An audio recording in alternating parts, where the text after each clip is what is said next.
हाय friends, welcome back. तो friends, अभी का वीडियो है from spy to president, the rise of Putin.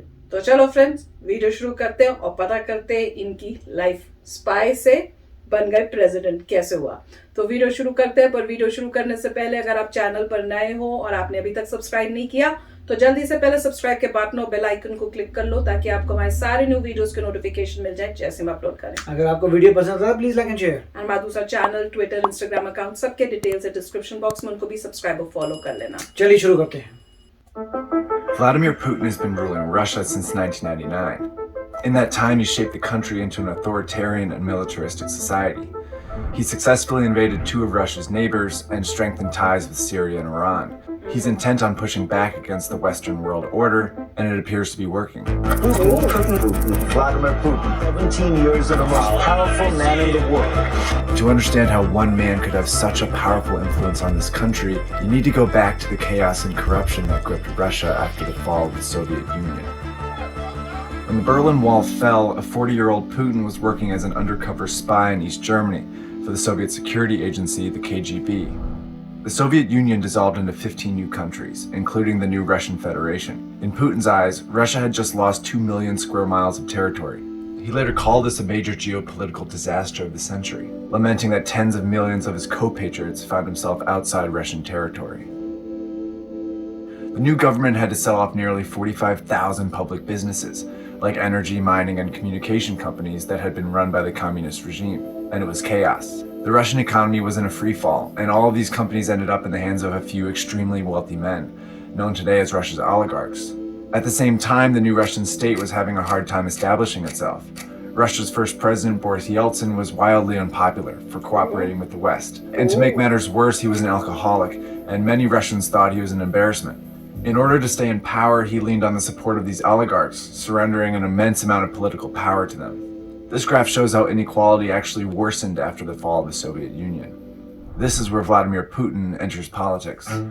He leaves the KGB in 1991 and becomes the deputy mayor of St. Petersburg. Putin uses his position to give special treatment to friends and allies in the private sector. He helps them structure monopolies and regulates their competitors, quickly becoming a favorite among the oligarchs. Before long, he's assembled a support network of oligarchs, crime bosses, and security officials, mostly fellow former KGB officers like he was. With their help, he rapidly ascends to the upper echelons of the new Russian state. In 1999, President Boris Yeltsin appoints Putin, still relatively unknown in national politics, to be the prime minister.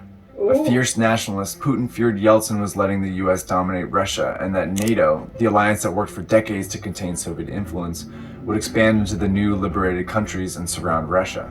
Putin's goal then became to build a strong Russian state, one that would be both stable at home and capable of exercising more influence over its neighbors. And he quickly got his chance.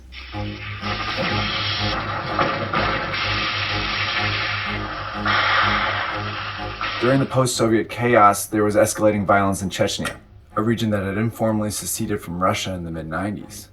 Chechen warlords and terrorists were pushing into Russian territory and attacking the border. In August 1999, a series of deadly bombings killed more than 300 people in several Russian cities, including Moscow. Putin, the new prime minister, immediately blames Chechen separatists for the attacks. He regularly appears on Russian television, claiming he will avenge Russia. The population quickly rallies around him. Putin's approval ratings jump from 2% before the bombings to 45% after the bombings. Journalists later uncovered evidence that suggests Russian security services could have been complicit in the Moscow bombings, perhaps knowing they would spark support for a strong man like Putin. But a closed state investigation quickly quashed any dissenting theories. So Russia launches a popular and devastating war in Chechnya. The capital city of Grozny was leveled by Russian bombing, and some estimate close to 80,000 people died. And in less than a year, Russia successfully brings Chechnya back under its control. In December 1999, Yeltsin suddenly resigns, making Putin the interim president. In May, during the bloody campaign in Chechnya, Putin wins the presidential election. He begins to shape the Russian state to his vision. Patronage and corruption remain some of his key tools, but he quickly suppresses the oligarchs under his rule. Those that support Putin are rewarded, those that don't are eliminated. Well, once Russia's richest man, imprisoned Kremlin critic and former oil magnate Mikhail Khodorkovsky was sentenced to 14 years in jail, this on a new conviction of embezzling oil. This is effectively a vendetta from Vladimir Putin for Khodorkovsky getting involved in opposition politics. With the oligarchy tamed, Putin was now free to move his vision outside of Russia's borders. At the time, relations with the US were fairly good. Putin even vacationed at George W. Bush's summer home. Oh. I looked the man in the eye. I found it to be very straightforward and trustworthy. But things were about to change. In August 2008, Russia invades Georgia, a former Soviet republic. It's a display of aggression and strength on behalf of pro-Russian separatists there. Russia quickly annexes two small parts of Georgia, drawing condemnation from all over the world. Interestingly, though, Putin was not president during the invasion. See, the Russian constitution says a president can only serve 2 consecutive terms, but sets no limit on the total number of terms one can serve. So Putin took the prime minister role again, when his hand-picked successor Dmitry Medvedev served as president. When Obama is elected US president in 2008, he attempts to reset relations with Russia, and they make some progress, most notably to limit both countries' nuclear arsenals. But Putin remains paranoid about US intentions and remains opposed to these new relations. He's particularly bothered by US interventions in the Middle East, especially in Libya in 2011. He publicly criticizes Medvedev for not vetoing the action in the UN Security Council. Putin announces his candidacy for president and wins the 2012 election by a preposterous margin. Injustice, says Dmitry. This outrage can't continue. I'm here to say no, Putin. Putin starts his third term once again amid chaos. He doubles down on his authoritarian governance style at home and his militaristic strategy abroad. But in both cases, he showcases a mastery of information. Since he first took office in 2000, Putin has kept a tight leash on Russian television. Essentially, all news outlets are state-owned propaganda machines. His regime decides which stories air and how, always depicting him as the strong Russian leader. In 2012, he cracked down on human rights and civil liberties, making clear there was no room for dissent in his Russia. Using state television, for example, he administered a blistering campaign against a feminist and gay rights music group, Pussy Riot. The latest and the loudest such performance was the so-called punk prayer at the Christ the Savior Cathedral, where they were yelling things which were rather profane to be yelled in church. Of course, 3 members of punk group Pussy Riot were convicted and sentenced to 2 years in prison. Putin has also bolstered his aggressive foreign strategy. He's used traditional military methods, like sending weapons and fighter planes to help dictator Bashar al-Assad fight a bloody civil war in Syria. But Putin's regime has also developed and fostered the most effective cyber army in the world, and he's used it to wreak havoc in the West. These hackers have stolen classified US information, hacked politicians' email accounts, even shut down Georgia's internet while Russian troops invaded, and of course, they tried to sabotage Hillary Clinton's presidential campaign in 2016. Russian hackers have also launched propaganda campaigns in support of right-wing candidates in Europe. With this, Putin hopes to exploit and deepen the political divide in Western democracies. In 2014, the Putin vision culminated in the targeting of Ukraine, another former Soviet country. Ukraine's president was opening up to the West, and Putin feared he would join NATO. So Russian hackers launched a propaganda campaign against him, stoking protests in the pro-Russia eastern part of the country.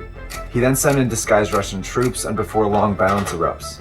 In goes the Russian military, and in early 2014, Putin annexes Crimea. He continues to support the fighting in Ukraine, and as of 2017, over 9,000 people have died. The world erupts in protests, but Putin doesn't give in. See, his aggressive foreign policy successfully weakens his neighbors while also rallying Russians around him. But he has done all of this at the expense of his own people. His invasions have prompted harsh sanctions from the West, barring Russian businesses from trading in Western markets. Russian currency has plummeted in value, and the energy industry that Russia relies on is collapsing. It's hard to imagine Russia can continue under these circumstances. But the election of Donald Trump brings new hope for the Putin vision. Trump's rhetoric has been notably soft on Russia. He could lift sanctions and weaken NATO, potentially freeing up space for Putin's Russia to become a dominant power once again. तो अच्छा video था. मुझे काफी चीजें इसमें पता नहीं थी जो मुझे इसमें पता चली, पर जो एंडिंग इन्होंने की ना कि अब जब ट्रम्प आए हैं तो हो सकता है उससे चीजें बेटर हो जाए रिलेशनशिप, वो तो मुझे लगा थोड़ी पुरानी हो गई वीडियो. अब तो दिख रहा है कि कुछ ऐसा सच हुआ नहीं. वो ट्रम्प आए, चले गए, नेक्स्ट प्रेसिडेंट आ गए हैं, प्रॉब्लम्स वही की वही हैं. तो जैसे हस्बैंड भी कई बार बोलते हैं, वो तो प्रेसिडेंट के हिसाब से नहीं बनना होता, कंट्री ने क्या स्टैंड किस चीज के लिए लेना है वो ओवरऑल पहले से ही डिसाइड होता है, प्रेसिडेंट्स नहीं डिसाइड करते। जो स्ट्रैटेजी कंट्री की है वो सेम ही रहती है मोस्टली। तो ये देख के मुझे काफी वो लगा कि पुतिन जो है इन्होंने काफी मतलब उस टाइप से काम किए हैं। और पॉलिटिकल गेम, मतलब मेरे को ये देख के बड़ा शौक लगता है कि पॉलिटिशियंस कितनी पॉलिटिकल गेम्स अंदर से खेलते हैं जिससे कॉमन इंसान की चाहे मर जाए कितनी तबाही होती है, पर उन्होंने पावर में रहने के लिए दे गो टू एनी लेंथ। वो देख के मुझे बहुत ही शौक लगता है कि एक पावर में रहने के लिए कुछ भी करने को तैयार है। हमने इंडिया में भी कई ऐसी चीजें सुनी, वीडियोस देखी, यहाँ पे भी देख रहे हैं। बहुत ही गंद, मतलब this is dirty place to be there. Right, problem सिर्फ यही है कि डेमोक्रेसी नहीं है। सबसे बड़ी प्रॉब्लम तो यही है कि अब जो है लोग जो हैं, आप इलेक्ट नहीं कर सकते बंदा।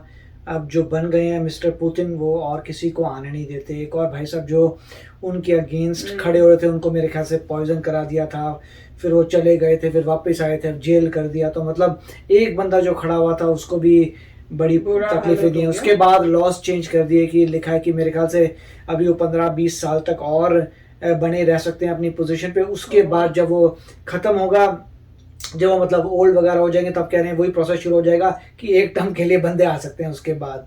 तो मतलब जो भी है, मतलब जहां जिस भी कंट्री में डिक्टेटरशिप आ जाए, कम्युनिज्म आ जाए, मतलब जिस भी कंट्री में डेमोक्रेसी ना हो वहां पे प्रॉब्लम आएगी। अब देखिए जीडीपी जो है रशिया का कम होता जा रहा है, डाउनफॉल हो रहा है। टॉप 10 में भी मेरे ख्याल से रशिया का जीडीपी है, मेरे ख्याल से टॉप 10 में, मगर काफ़ी नीचे हो गया जीडीपी। सिर्फ उनके पास अब वो वेपन्स ही बचे हैं जिसमें फोकस होता है, क्वालिटी ऑफ लाइफ अच्छी नहीं है। तो मेरा तो यही सोचना है। अब ऑफ कोर्स यहाँ की न्यूज़ में यूएसए के बारे में ही बताएंगे और रशिया के बारे में नहीं ज़्यादा पता लगेगा, मगर एक पॉइंट गारंटेड है कि अगर वहाँ डेमोक्रेसी नहीं है तो प्रॉब्लम्स हैं। मतलब क्योंकि अगर आप ये कह सकते हैं भैया आप अमेरिका में बैठे हैं तो आपको क्या पता वहाँ पे क्या बेटर है, वो बात ठीक है, मगर क्या वो डेमोक्रेसी है? नहीं है। पहली बात डेमोक्रेसी नहीं है। दूसरा, एज ए इंडियन जब आप देखते हैं, as a government, Indian government की बात नहीं कर रहा, एज ए इंडियन आप अब इंडिया में कितने लोगों को जानते हैं जो रशिया में सेटल्ड हैं? आपको नहीं मिलेगा। आप कितने मतलब इंडियंस को जानते हो जो हाई पोजीशंस पे हैं रशिया पे? आप कुछ नहीं जानते। तो अगर ये देखें लाइफ में तो क्लियर था कि हमारे को ज़्यादा कांटेक्ट नहीं है। गवर्नमेंट का ठीक है कि गवर्नमेंट को वेपन्स की हेल्प हो रही है, ये हो रही है, आर्म्स एंड एम्युनिशन आते हैं, मगर साधारण इंसान जो है वो कितने रशियंस को जानता है? ज़्यादा नहीं जानता। कितने उसके दोस्त रशिया में? आपको अगर टूरिज्म के लिए पैसा दें तो आप यूएसए जाते हैं कि रशिया जाते हैं? तो ये देखिए, तो ये सब देखिए। प्लस सबसे बड़ी प्रॉब्लम मेरे को लगता है कि वहाँ डेमोक्रेसी नहीं है। उसकी वजह से मुझे लगता है फंडामेंटली कि जिस भी कंट्री में डेमोक्रेसी नहीं है वहाँ पे जो भी लीडर है वो लोगों की विल के हिसाब से नहीं चल रहा, इसीलिए वो कंट्री आगे नहीं बढ़ सकती। बिल्कुल। तो चलो फ्रेंड्स, चलते हैं, मिलेंगे नेक्स्ट वीडियो में बहुत ही जल्द। Till then take care and bye bye.